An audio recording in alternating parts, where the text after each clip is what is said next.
చదువుకున్న ఓ విజ్ఞానవంతులారా, మంచి చెడు తెలిసిన జ్ఞానవంతులారా, విలువలతో ఈ సమాజంలో సేవా దృక్పథంతో సేవ చేస్తున్న ఓ మేధావులారా, మీ అందరికీ కూడా నా నమస్కారములు. నేను మీ దేవతి శ్రీనివాస్. మరి నిజామాబాద్, కరీంనగర్, మెదక్, ఆదిలాబాద్ మరి పట్టభద్రుల ఎమ్మెల్సీ అభ్యర్థిగా మరి మీ ముందుకు వస్తూ ఉన్నాను.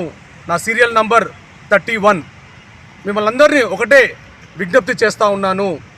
ఈ ఎన్నికలు ఒక common man versus crores of rupees కలిగిన వ్యక్తుల మధ్య జరుగుతున్న ఎన్నికలు. ఒక సామాన్యుడికి కోటీశ్వరుల మధ్య జరుగుతున్న ఎన్నికలు. ఒక విద్యావంతుడికి మరియు విద్యను అమ్ముకుంటున్న వ్యాపారవేత్తలకు మధ్య జరుగుతున్న యుద్ధం ఇది.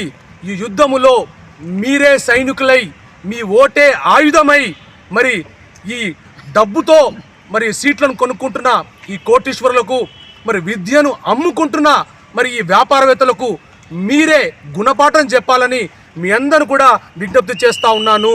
ఎందుకంటే మీరు మొన్ననే ఒక పేపర్లో చూసారు కదా, ఈ సోకాల్డ్ బీజేపీ అభ్యర్థికి 165 కోట్లు ఆస్తిని మరి అఫిడవిట్లో సమర్పించాడు. మరి కాంగ్రెస్ అభ్యర్థి అయితే 45 కోట్లు. ఆయన చెప్తున్నాడు, ఆయన ఆల్ 4 స్కూల్స్ అధినేత. 27 స్కూల్స్ ఉన్నాయట, 27 కాలేజీలు ఉన్నాయట, ఆయనకు 45 కోట్లట.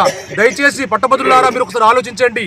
ఇప్పుడు బీఎస్పీ నుంచి ఒక మరి వ్యక్తి కూడా వచ్చాడు, ఆయనకు కూడా 2,65,00,000 మరి ఆస్తులు సమర్పించారు. వీళ్ళ కామన్ మ్యాన్? దయచేసి అర్థం చేసుకోండి. కామన్ మ్యాన్ అని మిమ్మల్ని బోల్తా కొడుతున్నారు. మేమందరం కూడా ఇండిపెండెంట్గా మీ ముందుకు వస్తూ ఉన్నాం. దయచేసి మీరందరూ కూడా మా ఇండిపెండెంట్లో ఒక్కోళ్ళని మీరు చూస్ చేసుకోండి. 1, 2, 3, 4 ప్రాధాన్యత ఓట్లు మీరు మాకే వేయండి. ఒకవేళ వాళ్ళకి వేస్తే, వాళ్ళు ఒకవేళ ఎమ్మెల్సీగా గెలిస్తే, వాళ్ళు మరి మండలిలో కూర్చుండి వాళ్ళ స్కూల్స్లను మరి యూనివర్సిటీగా చేసుకుంటారు. అంతేకాదు వాళ్ళు అక్రమంగా కూడబెట్టిన డబ్బులను ఇంకా ఎక్కువ సంపాదించుకుంటారు, దాన్ని కాపాడుకుంటారు. కాబట్టి దయచేసి ప్రజలారా ఒకటే అర్థం చేసుకోండి. ఈ విషయాలన్నిటి కూడా మిగతా పట్టభద్రులకు తెలియజేసి మరి వీళ్ళ గుణపాఠం చెప్పాలని నేను మీ అందరూ కూడా విజ్ఞప్తి చేస్తూ ఉన్నాను. ఒక దళిత ఎమ్మెల్సీ అభ్యర్థిగా నేను వస్తూ ఉంటే నామినేషన్కి నాపైన మరి ఈ గుండాలు నాపై దాడి చేయడం జరిగింది.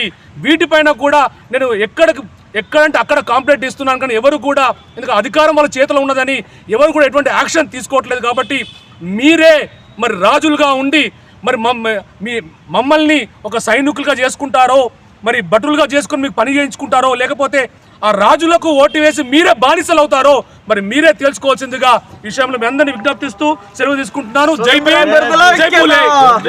స్వతంత్ర అభ్యర్థుల ఐక్యత, స్వతంత్ర అభ్యర్థుల ఐక్యత.